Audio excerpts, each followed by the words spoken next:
तो दोस्तों, जब रमजान के महीने में शैतान को कैद कर दिया जाता है तो फिर इंसानों से गुनाह कौन करवाता है और इंसान गुनाह कैसे करते हैं?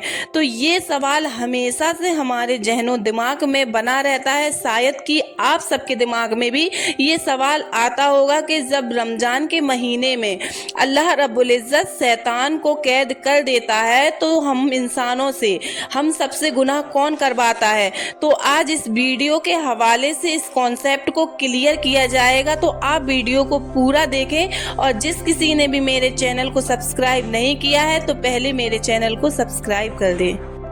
तो हेलो गाइज, अस्सलाम वालेकुम वरहमतुल्लाहि वबरकातुहू। उम्मीद करती हूँ कि आप सब खैरियत से होंगे और ईमान की दुरुस्त हालत में होंगे। तो क्या आप जानते हैं कि रमज़ान में शैतान कैद है, फिर इंसान गुनाह क्यों करता है?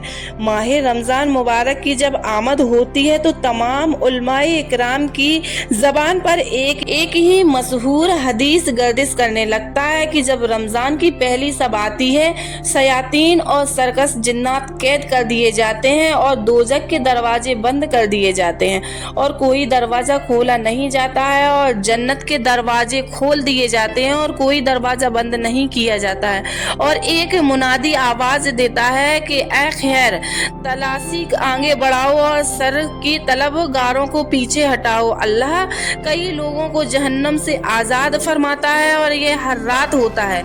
ये हदीस हमने भी कई दफ़ा सुना है और किताबों में भी पढ़ा है, लेकिन इसके सही और दुरुस्त माफूम तक शायद हम अभी तक रसाई हासिल नहीं कर सके हैं। हदीस पाक का ज़ाहिरी माफूम तो यही है कि रमज़ान की आमद पर शयातीन कैद कर दिए जाते हैं, लेकिन शयातीन के कैद किए जाने से क्या मुराद है? क्या वाकई उन शैतानों को जंजीरों में जकड़ दिया जाता है और इंसानों को उनके वसवसे से महफूज कर दिया जाता है? अगर ये माफूम मुराद हो तो ये सवाल बाकी रहता है कि फिर इंसान को नाफरमानी, गुनाह और बुरे कामों पर कौन सी चीज आमद करती है? क्योंकि हम देखते हैं कि बहुत से इंसान रमजान के महीने में भी गुनाह करते हैं, और अगर हदीस शरीफ का ये माफूम नहीं है और शैतान के कैद किए जाने की हकीकत कैद करने का मान ही नहीं है, तो फिर हदीस शरीफ का सही और दुरुस्त माफूम क्या है और उलमाए इकराम ने इसके बारे में क्या बयान किया है? आइए उलमाए इकराम की इस रोशनी में हदीस शरीफ का सही माफूम समझते हैं और समझने की कोशिश करते हैं। इंसान गुनाह क्यों करता है? सबसे पहले तो ये जान लेना चाहिए कि इंसानों से गुनाह क्यों सर्जत होते हैं। इंसान गुनाह क्यों करता है? कौन सी चीज गुनाहों पर उकसाती है और इंसानों को गुनाह करने की दावत देती है? दो चीजें हैं, जो कि अव्वल तो शैतानी वसवसे। शैतान हर मुसलमान और हर मुमकिन कोशिश करता है कि वह इंसानों को गुनाह में मुब्तला कर दे। उसी के इस्तेमाल करता है। वह इंसानों के दिल में मुख्तलिफ वसवसे और ख्यालात पैदा करता है जिनको इंसान कबूल करता है और गुनाह में मुखालिफ हो जाता है। और दूसरी चीज खुद इंसान का नफ्स है, जिसे कुरान करीम में नफ्स हमारा से तामीर किया गया है। ये इंसानों का सबसे बड़ा दुश्मन है, क्योंकि ये खुद इंसान की जात में दाखिल है। किसी भी पल इंसान को इससे आज़ाद नहीं है और ये इंसानों को गुनाह और लिए मजबूर करता है, और इसको काबू करने के लिए बहुत ज़्यादा मेहनत और रियाजत की ज़रूरत पड़ती है। इंसान को गुनाहों पर उकसाने वाला सिर्फ शैतान नहीं है, बल्कि खुद इंसान का नफ्स है जो उसके पहलू में मौजूद है। चुनांचे बहुत से उलमाए इकराम कहते हैं कि रमज़ान में शयातीन को कैद कर दिया जाता है, जिसकी कैफियत और हकीकत अल्लाह ताला को मालूम है, और इंसान रमजान के महीने में जो गुनाह का इर्तिकाब करता है वह नफसानी ख्वाहिशात ही के बिना पर करता है, यानी उसका नफ्स ही उसे गुनाह की रग़बत दिलाता है और इंसान पर उसका कोई काबू नहीं होता है और कि किसी भी सूरत में उसका गुलाम बन जाता है और उसके इशारों पर चलने लगता है। अल्लामा हाफिज इब्ने हजर रहमतुल्लाह अलैह आलमी में नकल करते हुए फरमाते हैं कि शैतान के कैद किए जाने से यह मुराद हो सकती है कि शैतानी वसवसे मुसलमानों पर असर अंदाज नहीं होते हैं, क्योंकि मुसलमान रोजा, तिलावत और दीगर मशक्क़त और इबादतों में मशगूल रहते हैं, जिसकी वजह से शैतान के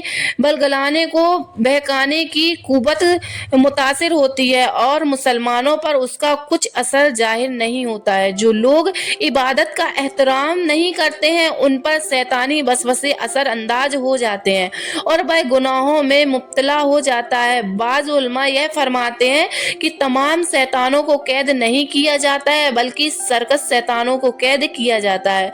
बाज़ उलमा कहते हैं कि शैतान 11 महीने इंसान पर अपना असर डालता रहता है और ये असर इंसानों के अंदर इस कदर बढ़ जाता है और मजबूत हो जाता है कि शैतान 1 माह कैद भी रहे तो उसके डाले हुए असर के नतीजे में इंसान गुनाहों में मुब्तला रहता है।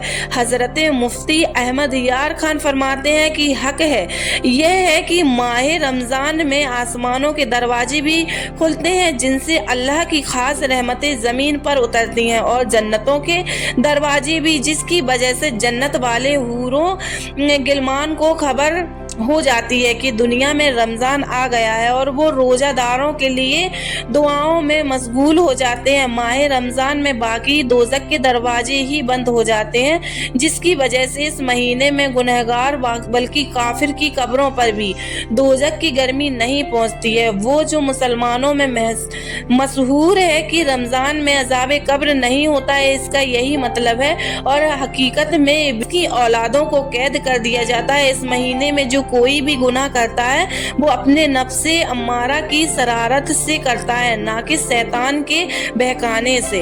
और दोस्तों, रमज़ानुल मुबारक को बेहतर तरीके से गुजारने के लिए जितना आप अल्लाह ताला की इबादत करेंगे उतना ही शैतानी वसवसे आपसे दूर भागेगी। बल्कि रमज़ान के अलावा भी जब आप अल्लाह ताला की इबादत करेंगे तो करते हैं और कुरान पाक की तिलावत करते हैं, तस्बीह करते हैं तो शैतान आपके करीब नहीं आता है और न ही आ सकता है। शैतान किन लोगों के करीब आता है? शैतान किस लोगों पर ज्यादा काम करते हैं? वही लोग जो अल्लाह ताला की इबादत नहीं करते हैं, जिक्र नहीं करते हैं, तमाम नहीं नमाजें नहीं पढ़ते हैं और कुरान पाक की तिलावत नहीं करते हैं।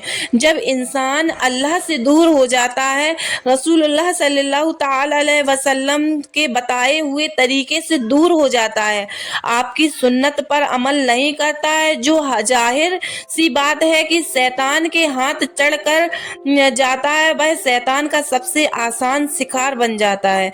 इसलिए जब तक इंसान अल्लाह ताला की इबादत करता रहता है, अल्लाह ताला का जिक्र करता रहता है, नमाज पढ़ता है, शैतानी वसवसे उस पर असर अंदाज नहीं हो सकते हैं। शैतान उससे दूर भागता है और जब हम अल्लाह ताला की इबादत करते हैं, जब हम जिक्र अज़कार करते हैं तो शैतान हमसे दूर भागता है। माह रमज़ान बरकतों वाला महीना है और इस माह की अजमत का अंदाजा इस बात से लगाया जा सकता है कि कुरान मुक़द्दस का नज़ूम इसी मुक़द्दस महीने में हुआ। रमज़ान का पहला असरा रहमत, दूसरा असरा मग़फ़िरत और तीसरा असरा जहन्नुम की आग से निजात है। और अल्लाह पाक हमको समझने में और रमज़ानुल मुबारक को सही तरीके से गुजारने की तौफीक अता फरमाए, आमीन। दोस्त, उम्मीद करती हूँ कि ये वीडियो आपको पसंद आया होगा। अगर ये वीडियो आपको पसंद आया है तो मेरे चैनल को लाइक, कमेंट और सब्सक्राइब ज़रूर कर दें। अब मिलते हैं नेक्स्ट वीडियो में, तब तक के लिए अल्लाह हाफिज़, शुक्रिया।